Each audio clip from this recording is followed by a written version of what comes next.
No.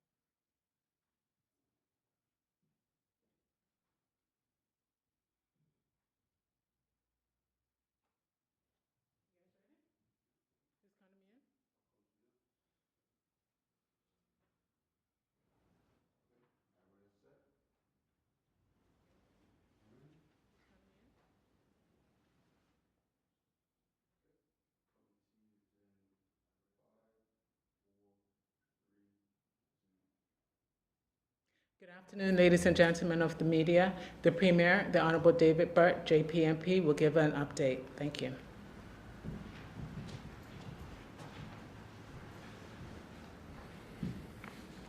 Good afternoon, everybody. Welcome to my cabinet colleagues, community partners, and the Chief Medical Officer. I want to start this afternoon with a thank you. There are many people who are working around the clock to help put processes in place that make a difference to the lives of Bermudians during this unprecedented global pandemic. We have come together and we are all working together. Bermuda, with the rest of the world, is facing a new reality. We are operating together like never before.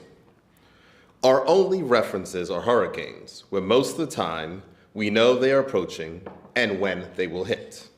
We check on family members, neighbors, and friends to make sure we all have the necessities in place. When the storm passes, we get up, dust off, and move forward together. COVID-19 is like nothing any of us has seen in our lifetime.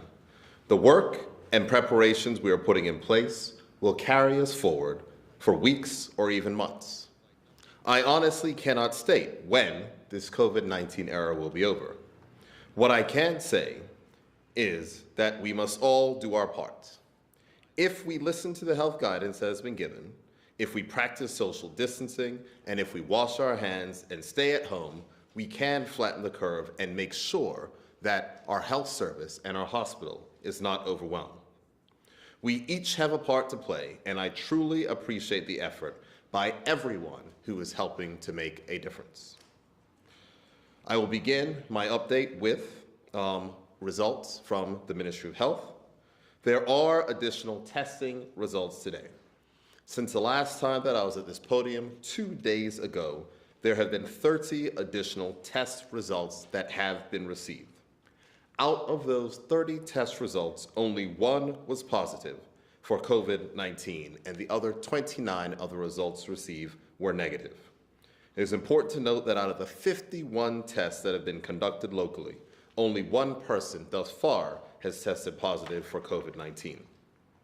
The one positive result or additional positive result that I'm reporting today is an imported case. The person traveled to Bermuda on March 11th on British Airways flight 2233. For those of you who are on the March 11th flight, your self-monitoring period ends today. If you have not been unwell during this period, there is nothing else to do. If you have respiratory symptoms, such as a cough, even a mild fever, please contact your doctor. Explain that you were on the March 11th flight and you would like medical guidance. Do not go to your doctor's office or the hospital. Please ensure that you call ahead. It is important that COVID-19 testing is timely, accurate, and prioritized. The decision to test is based on both a clinical assessment by a physician and an assessment of the likelihood of infection with COVID-19. The test is most accurate for persons who are symptomatic. As such, the immediate priority is for persons with symptoms and a relevant travel history, or persons with symptoms who are close contacts of a confirmed case. Additional priority are hospitalized patients with respiratory symptoms and symptomatic healthcare workers.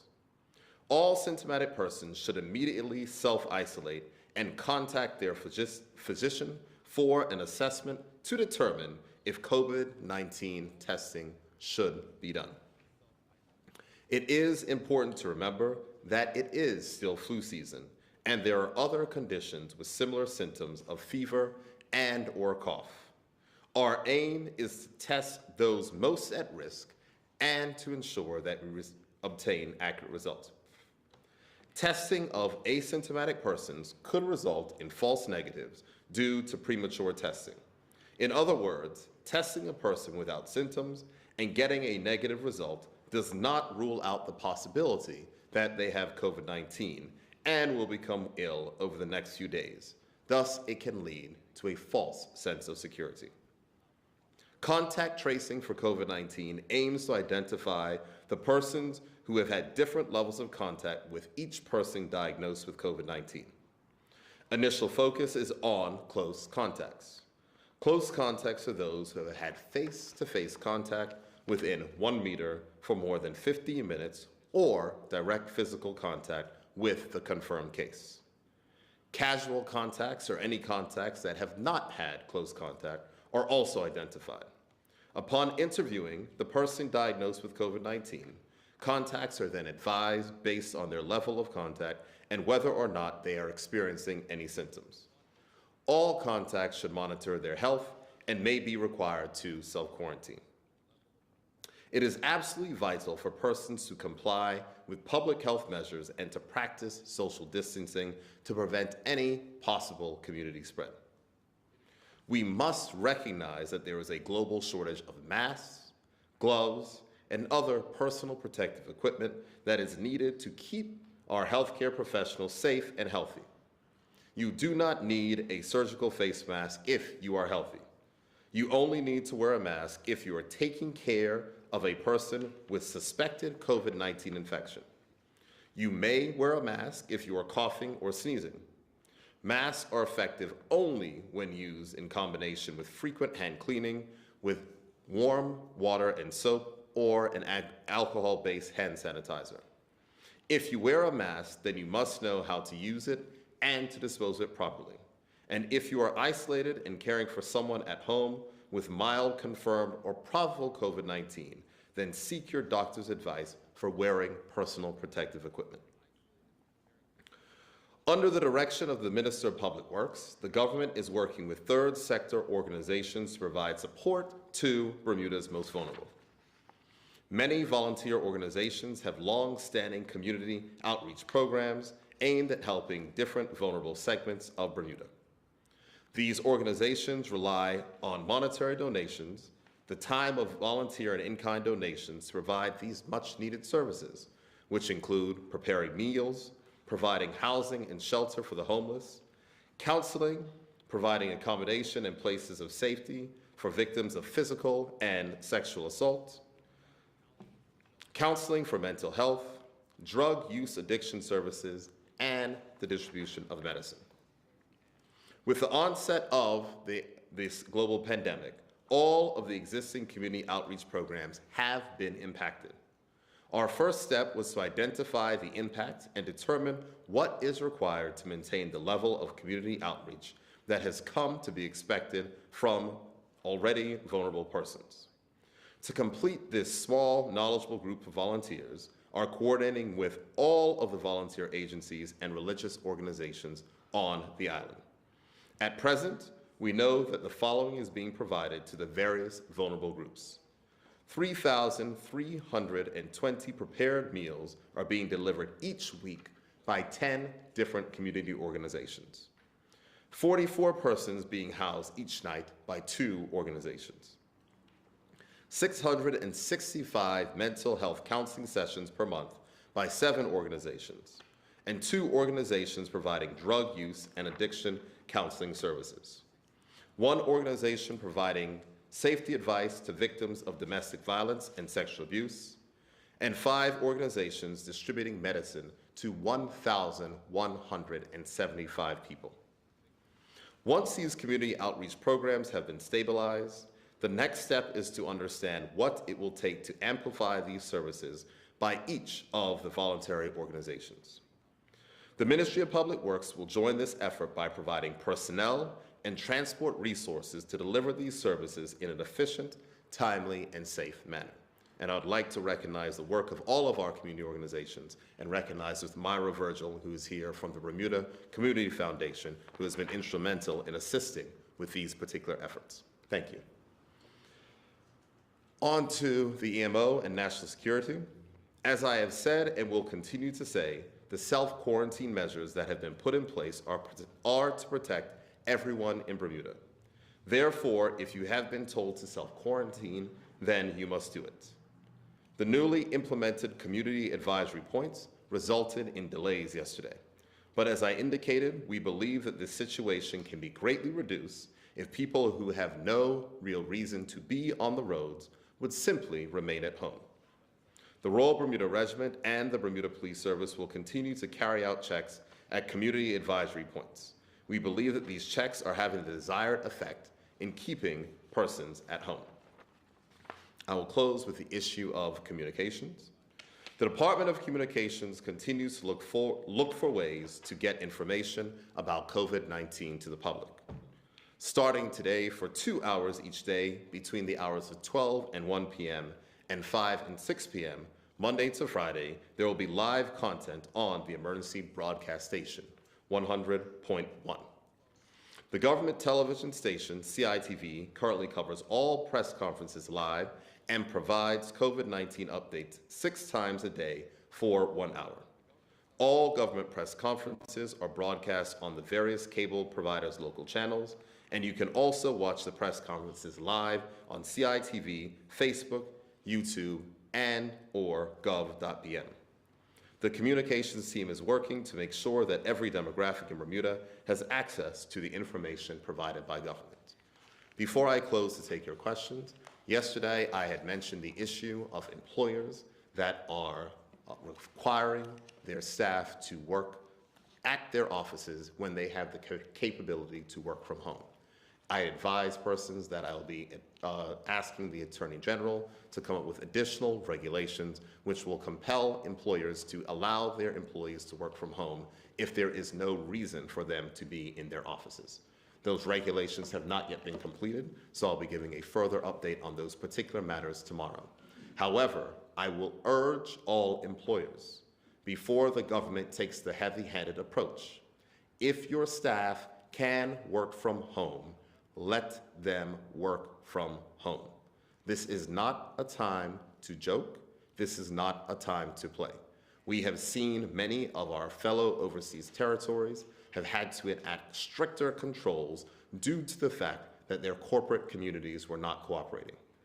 Before this press conference, I spoke to the Premier of the Cayman Islands and also the Premier of the Turks and Caicos Islands, who have stated that because their corporate partners were not acting in the way that they should, that they have had to take stricter measures. I sincerely do not expect or desire to take those stricter measures here. But if we do not have the cooperation of all of those persons in Bermuda, then we will have an issue. The international business sector has certainly taken the lead, and I would expect the local business sector to follow. So for those of you employers who are requiring your staff who are non-essential to come into the offices, I strongly suggest that you send communication to them today to make sure that they're able to work from home. We all must do our part, and the government does not want to do anything that it does not have to do, but we will take action to make sure that we can contain the spread of this virus so it does not overwhelm our population as it has many countries around the world. With that, I'm happy to take your questions. I want to ask, being just talking on employers, there's one of our large hardware stores that is requiring or sending memos out to the staff to take vacation. What might you say to that type of behavior? What I would say to that type of behavior is it's probably not something that will be allowed and accepted, but it's part of the work of which we are going through to make sure that we can put out accurate guidelines to employers. But I would not say that this would be the time for persons to, or employers, to require their person to take paid vacation pay when we are doing something which is in the interest of the entire community. All of us are going to have to sacrifice during this period, but I believe that it's important that we put people's lives and health over profits. I haven't heard you state anything of the sort of the behavior that's been gang activity in your press conference tonight, your briefing, an upsurge in gun violence. I don't know if this is for yourself or Minister Caines. With the courts being closed, persons being arrested, what happens to the process, due process for these individuals might be held in custody? Are they going to be charged? What's your process? I'm happy to refer to the Minister of National Security. Minister? Can you repeat the question, please? If an individual being arrested last night, 72 hours is the law for this individual to be in custody. If he has to be charged and the courts are closed, what is the process moving forward? As you may or may not know, the Firearms Act gives special provisions if an application is made in the Supreme Court for a person to be held in custody for up to 14 days. If a judge in the Supreme Court deems fit and the proper affidavits are filed, a person where they have not been officially charged can be held for up to 14 days in custody at one of Her Majesty's facilities. As you're briefing today, as we talked last night, are you overly concerned about the upsurge in this type of behavior? Activity, I should say. Trevor, last night, as you know, I had the opportunity to be in the Parsons Road area, and I can say that I was deeply concerned. This happened in a house with a number of children that were home at the time. The people in the neighborhood have, over the last few months, seen a number of instances of gang violence in their neighborhood. We, as right-thinking people in Bermuda, should abhor this type of behavior. The men that are doing this activity must be held to account. We are dealing with a very significant set of circumstances with reference to COVID-19. Our country does not have the belly or the stomach to deal with antisocial behavior of this magnitude. I can report that a significant arrest was made shortly after the shooting last night. The Bermuda Police Service obviously were out and they were able to deal with this matter and make an arrest that we believe is significant. And obviously that person will be going through the judicial process. Premier, any thought of a curfew to get a hold of this behavior? Not at this time. Okay, that's it. Afternoon, Premier. 30 additional test results. One came back positive today. You had said previously that the 6 confirmed cases before, none of those persons had required hospitalization. What can you say about the 7th case? Yes.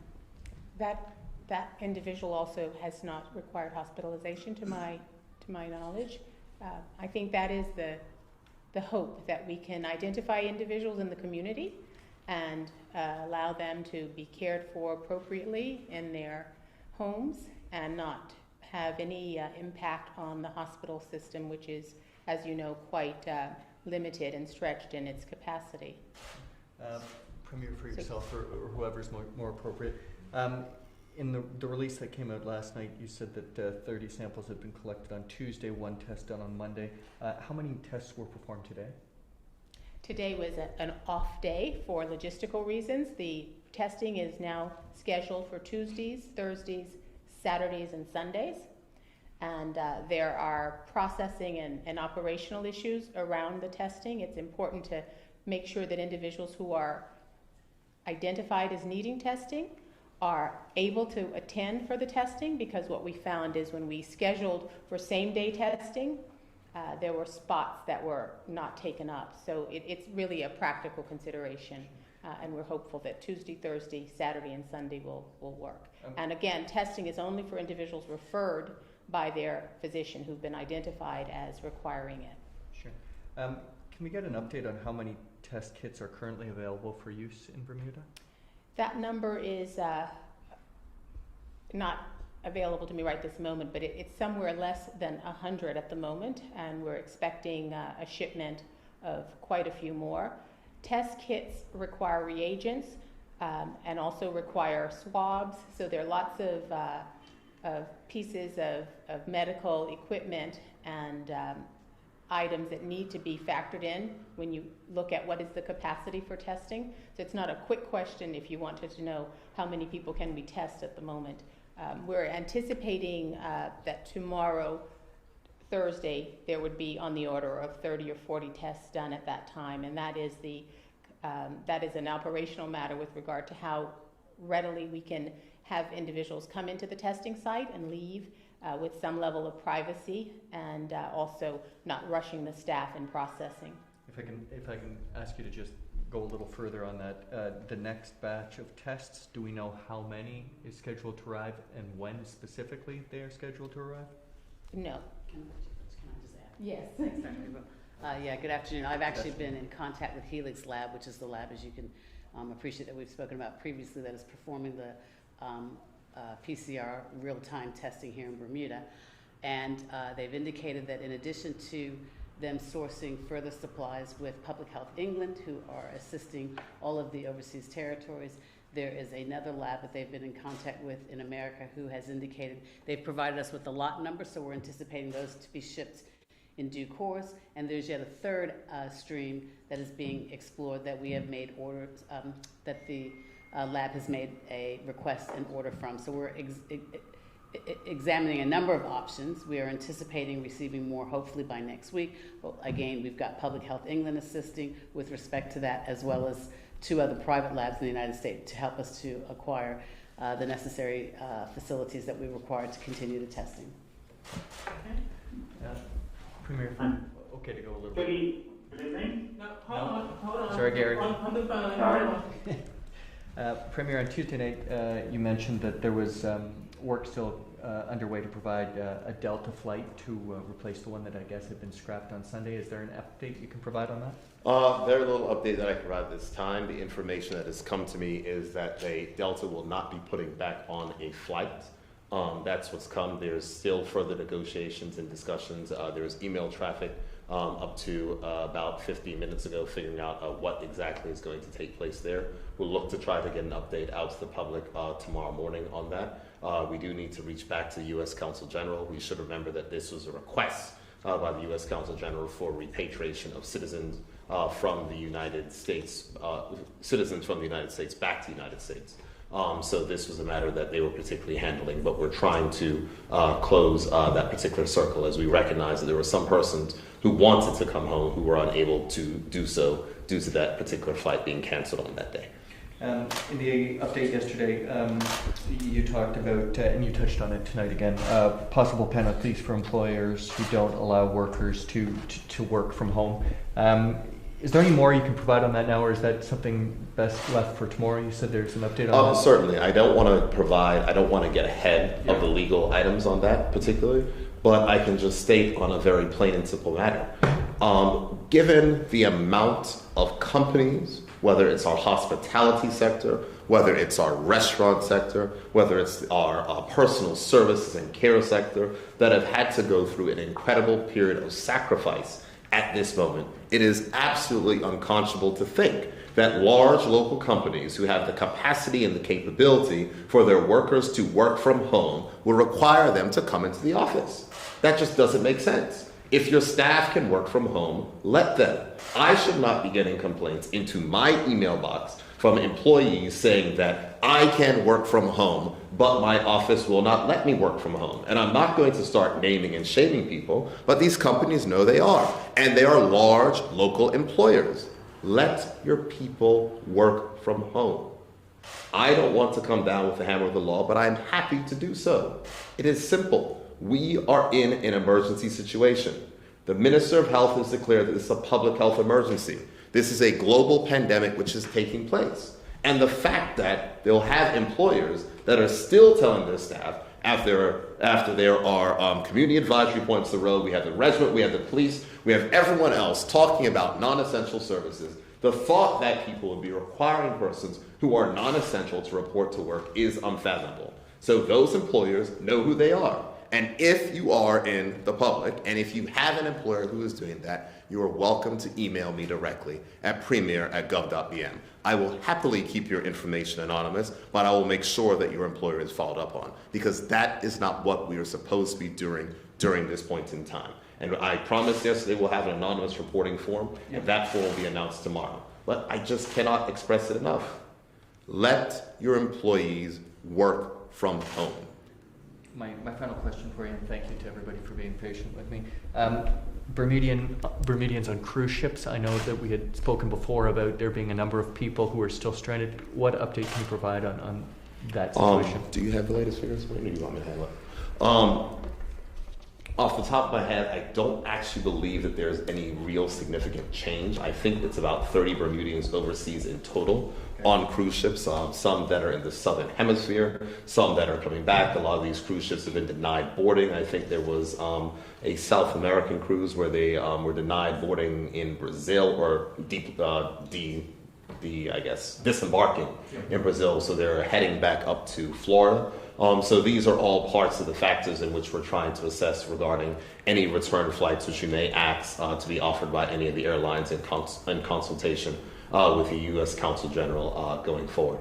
And I do know as well that there is a number of Bermudians, I think, that are in Cape Town, in South Africa on a cruise. I don't know if it's Cape Town specifically. I think that number is about 6. I know that we are continuing to work through Government House on these with the United Kingdom's overseas missions.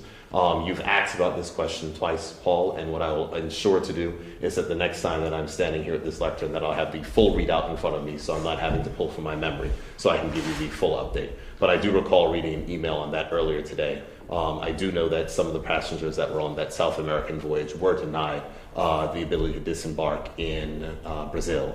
So I think they're heading back to Florida at this point in time. Thank you very much. Thank you. Okay, Don?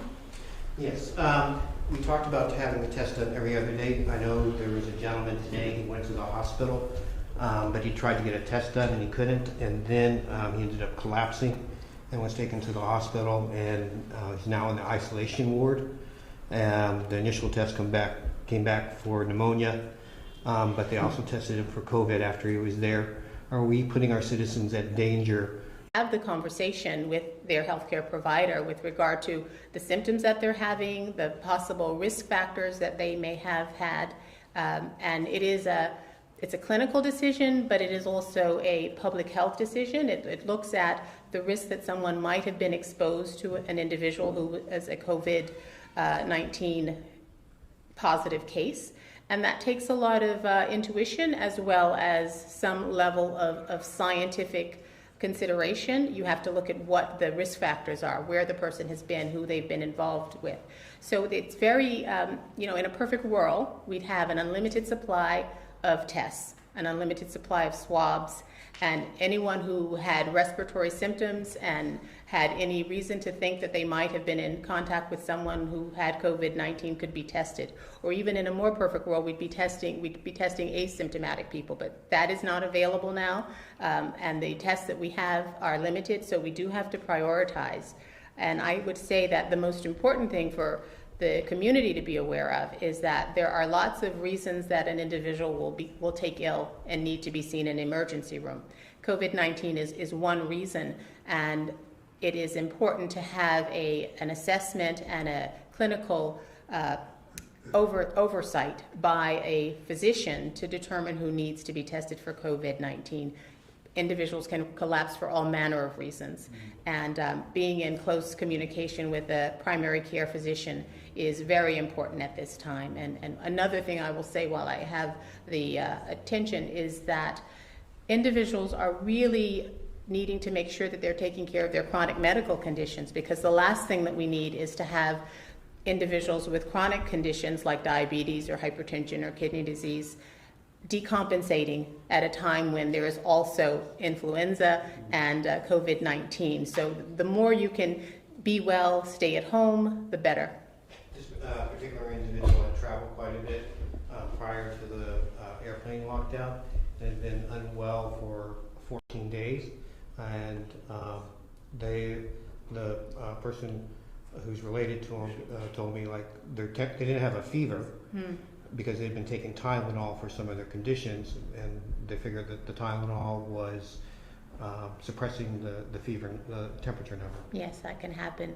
It is important to recognize that there are about 2,500 individuals who at some point have had some level of public health supervision because of travel.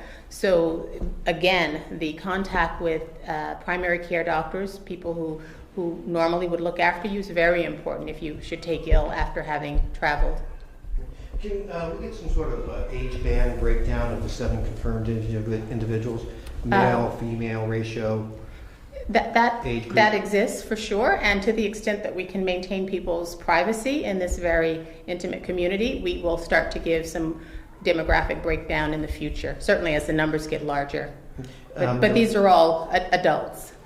There was a mention about the mask. How much or how long of a supply of medical masks does the hospital have? I couldn't answer that question, but I can say that they are using them with great wisdom because of the global situation. There is a global shortage, and so as you would know, elective procedures, for instance, are being deferred just for that reason, to maintain our supply, because we don't know what the future weeks even is going to lead to. So it is best to be cautious. I can't speak to the actual supply that the hospital has.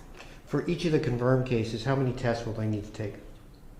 For a confirmed test? Yes. Well, A confirmed result? Because they'll have to take one for, they took one obviously to be confirmed, but then they'll have to also take one to see that they're no longer positive? We're not using that method of deciding when an individual can get back to their usual life. It is 14 days after, if you've been quarantined, if you've had no symptoms, you can go back to being, considering that you're not infected. But once you've had the infection, the metric that we use is 14 days or 3 days after all symptoms have ended, whichever is longer.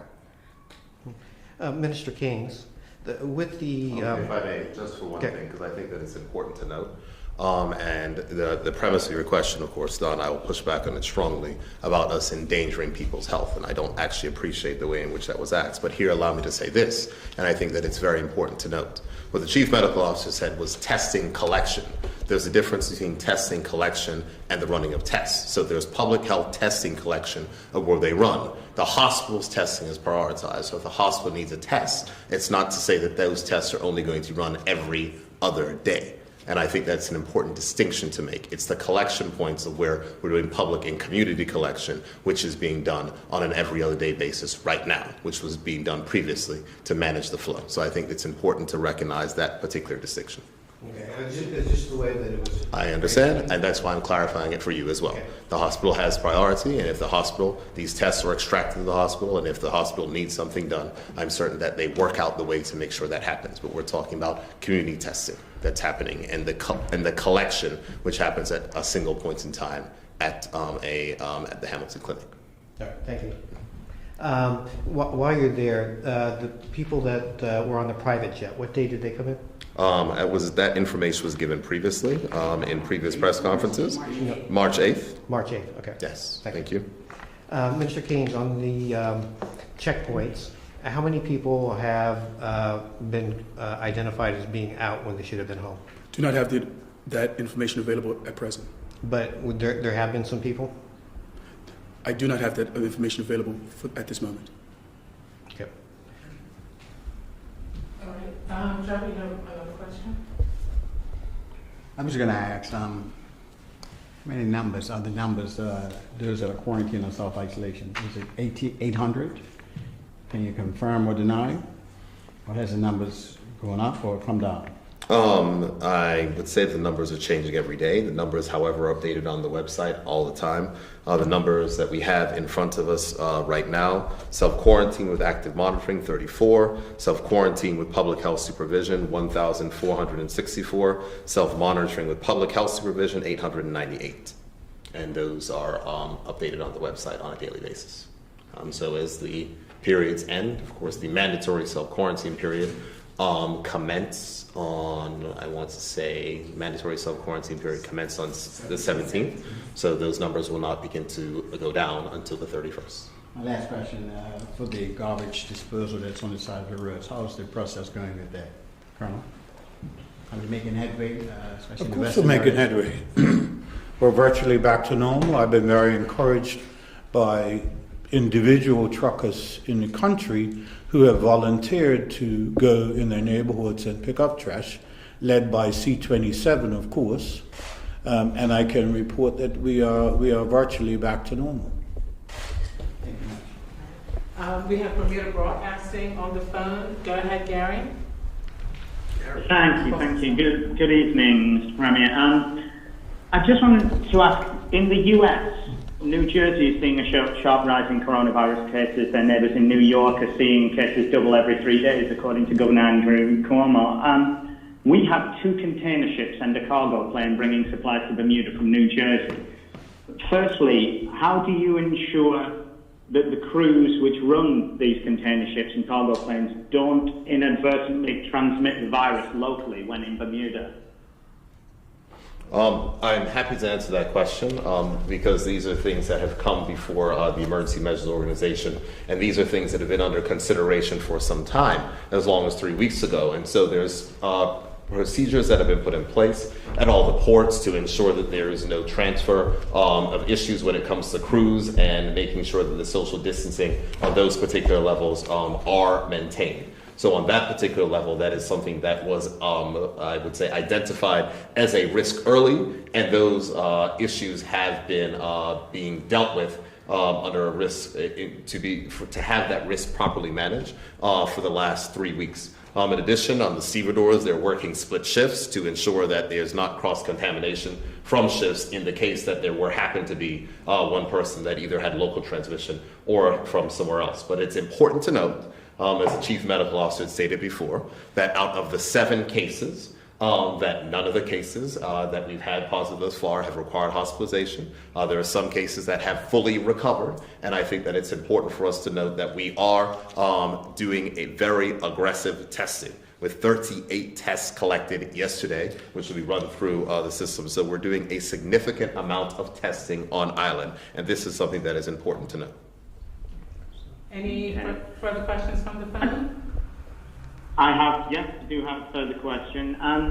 Just following that up, with the coronavirus outbreak over in the US, does Bermuda have a backup plan to ensure supplies of food and medicines continue to arrive if people on the East Coast supply chain can no longer work because of the coronavirus? That question has been asked on numerous occasions before, Gary. I will answer it again, that this is something that we did not just start planning for yesterday. It is something that we've been planning for since January 31st, when the World Health Organization declared this a public health emergency of international concern. When those things happen, we step up our preparations. There are contingency plans in place for food and supply importations to continue. Okay. Are you able to share any of those contingency plans? I don't know where those would come from. I'm not particularly certain of which you're asking for, but the first instance is our ships come out of the northeast. If there are not issues in coming out of the northeast, they can come out of the southeast. They can come out of many different places in the United States. As well, we can also ship to go to the Caribbean and other ACEs. So, I mean, this is what you have to understand. Stevedoring services that are importers do work on this. They have a large number of contingency plans that are in place. The government of Bermuda is comfortable that with the plans of which have been laid out, that we do not foresee any possible disruption to our food supplies and essential services at this point in time. The one more case that we have, how do we, as a community, guard against complacency in this issue? Well, I can assure you, Gary, that the government is not complacent in any way, shape, or form. The fact is that it is my expectation that given the amounts of persons that were coming from the United Kingdom and other places, we will likely have more cases. This is the reason why we have been very aggressive in ensuring that self-quarantine is strictly adhered to. We have been incredibly aggressive in getting up our local testing regime so we can ensure to understand what exists here. As the World Health Organization has said, the way in which you deal with this is to test, to make sure that you can break the chains of transmission, to isolate and contain. In a period in time where we are not having any more important cases, it is up for us to ensure that we stop any possible additional local transmission. The Department of Health under the direction of the Chief Medical Officer, is doing an outstanding job in making sure they're following up these particular things in very difficult circumstances, as there are a lot of persons who are understandably worried about what is happening around the world. But what is important for us is for nobody in Bermuda to be complacent. And that is the reason why we are being so strong on our advice, and we are going to repeat the strength of that particular advice.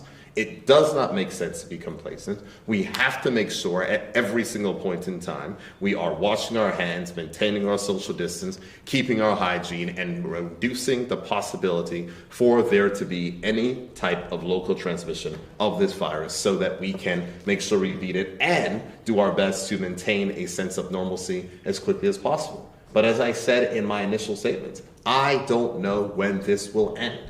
But what I can say is that this will go on longer if we do not, all of us, act responsibly. And I want to give, again, a special shout out to all of the people in the community who are working incredibly hard to fill the slack. And a special thanks, of course, Colonel Burt had noted the private truckers who have come to the aid during this particular circumstance. I'd also like to recognize the members of the Corporation of Hamilton staff, refuse collection staff, who have also assisted during this point in time. Any further questions, Gary? The last question is transportation for our hospital workers. Obviously, when it comes to public transportation, etc., is there a special bus being provided, and when will it be up and running, if there is? We just received the confirmation this evening that there is a plan for that. We will share that at the first instance with the CEO of the Bermuda Hospitals Board. What it looks like is special locations that will be set out for the hospital staff, and that information came in just before we arrived this afternoon. I would like the opportunity to share that with the CEO of the Hospitals Board before we give it to the members of the public. Thank you. One last question. A question just came over as I'm watching here. Are we having any measures, price control for food supply? Because prices seem to be going through the roof in some of these shops. What I will say is that we have the ability, and this question has been asked me before, and I will repeat the same answer again, that we have the ability to inquire under the Cost of Living Commission Act. The chairman of the Cost of Living Commission is the Deputy Speaker of the House, Derek Burgess, who has the power of inquiry. The Minister of Home Affairs, the Deputy Premier, has previously put out a release regarding any cases of this can be investigated and prosecuted. And I would strongly urge that if any particular person has any of those particular cases, to make sure they report it to the Ministry of Home Affairs, and I'll make sure that there is additional information that goes out in the future, given that there's no one in that particular office, to make sure that we get a special email set up. But the fact is very simple, and retailers should be on notice, that there are powers of inquiry underneath existing laws, and if you are inquired into and found to be doing things that's in contravention to the existing laws in Bermuda, you can be prosecuted for that, and we will not hesitate to do so.